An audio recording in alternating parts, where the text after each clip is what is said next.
bandiraɓe tedduɓe, onon ɓiɓɓe mbimi wonkiri en ɗo ɓiɓɓe Afrique haaloɓe ha e nanoɓe mbimi sikki ala ko musidɗo mon Djiby Ba. Gonɗen ɗo ko e nder maayo wiyetego Fallamme, no woɓɓe mbirata mayel Fallamme. Mayel Fallamme walla mbiyen maayo Fallamme ko kango woni ngoɗo. Ɗo dariɗen ɗo kucciɗen koye wuro wiyetego wonde Diboli, ngono woni jeyako leydi Mali. Ko ɗo Mali haaɗi to banggue hirnangue. oya pol mo jiya toon mo otoji mawɗi dari e dow muɗum, motoji e yimɓe yaroɓe koyɗen jaahay mum. Ko oɗo woni pom mo ganduɗa gummiɗo wuro wiyetego Kidira e leydi Sénégal. Ɗo Sénégal haaɗi banggue funnague, ko on woni mo otoji jawata e muɗum. So tawi woni ko oya ga banggue pom mo jiya toon ga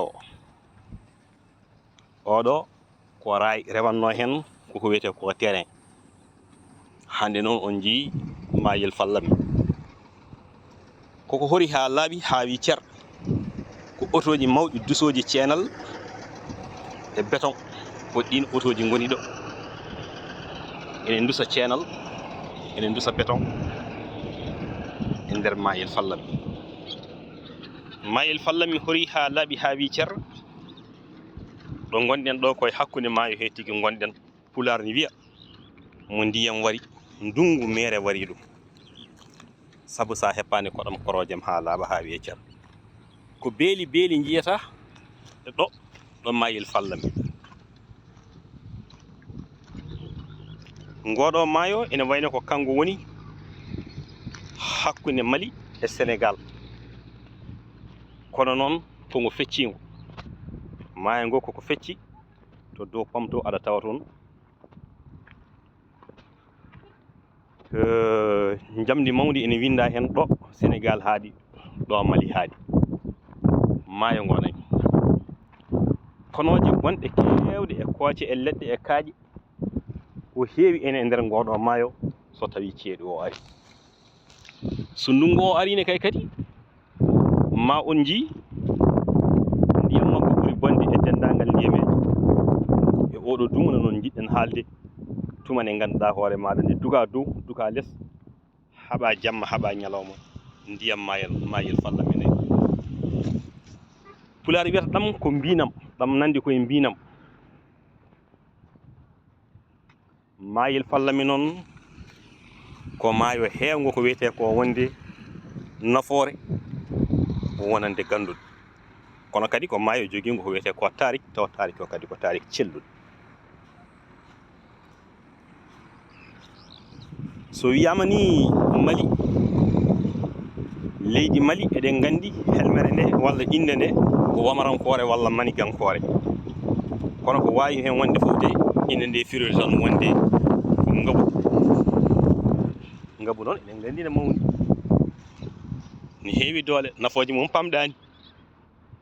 So tawi koto banggue ndiya ga leydi, oya ga banggue wiyete ko Sénégal, woni wiyoɓe ɗum Sunugal. Hay sinno tawi jolfe meɗen ɗiggani goɗɗani, mataw tarihiyankoɓe gollitini ɗum firata wonde ko laana men, walla ko laana ka, walla ko laana ka ndenduɗen, walla ko laana ndendaka. Sunugal mataw ko ɗum woni ko firata. Ko wawi hen wonde foof so tawi en duttima to banggue inde ngel ɗo mayel Fallamme walla ngoɗo maayo Fallamme, ma en taw ko wiyete ko fa o ko fuɗɗode inde, lemme o ko Sarankullere wadde firdata wonde ko ɓiɗɗo. So tawi fa o woni fuɗɗode inde, no tarihiyankoɓe gaddirta ni ko ɓiɗɗo debbo biyeteɗo wonde Fatimata. Sarankulleɓe hewɓe noon mbiyata Fatimata ko Hatumata, kono to banggue lemme o kadi firata ko ɓiɗɗo, mataw ko yimɓe ɗiɗo kaldata ɗon, yumma e baaba walla kawiraɗo e bandiraɗo debbo.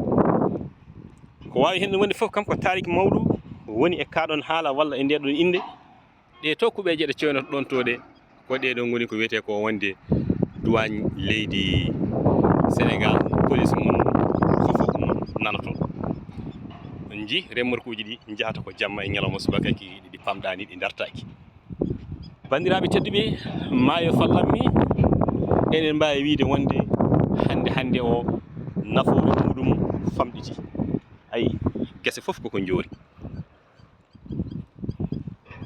maayel fallanmen to banggueji mum kala eɗen mbawi wiide taari ɗum koko wiyete ko ballaji walla mbiyen lowe walla mbiyen wonde guese ndungu e ceeɗu e dabbuni fof tawa yimɓeɓe bandiraɓe tedduɓe ko ñamannoɓe ko hecci hande o gasi ha laaɓi ha wijja ƴeewe ɗeɗo guese no mbayi yorde guese ɗe nani hay hunde ala e majje so wona kooce woni galaɓi ko ɗum tan woni ko woni hen ha laaɓi ha wijjat ɗono ɗo gonɗen ɗo en jalti Sénégal ha laaɓi gonɗen koye wuuro wiyetego Diboli leydi Mali oye araraymo codoɗo ɗon ko police Diboli leydi Mali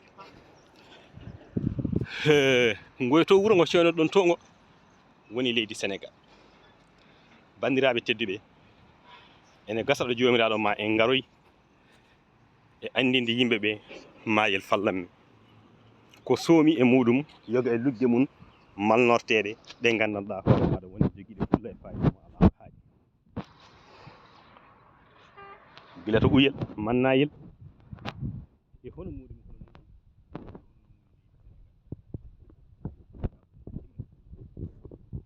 Allah jarama